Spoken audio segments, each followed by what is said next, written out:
வலது கருத்தை உயர்த்தி சொல்லுங்க, இயேசுவே என் இருதயத்தை நீங்க சுத்திக்கிறீங்க போதும்பா.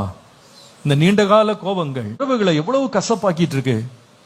என்னோட விடுதலையே கெடுக்குது ஆண்டவரே, என்னோட சமாதானத்தை கெடுக்குது, என்னோட சுகத்தை கெடுக்குது, என்னோட எண்ணங்களை பாழாக்குது.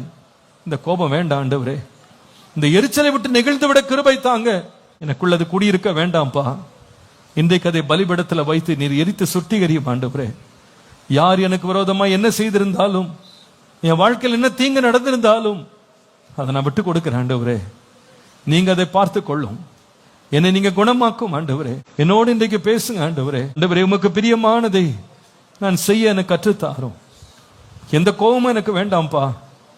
ஒரு சாந்தமுள்ள ஒரு இருதயத்தை எனக்கு தாங்க. ஹல்லேலூயா. நான் சாந்தமும் மனத்தாழ்மையுமா இருக்கிறேன். என்னிடத்தில் கற்றுக்கொள்ளுங்கள். அப்பொழுது உங்கள் ஆத்துமாக்களுக்கு இளைப்பாறுதல் கிடைக்கும்.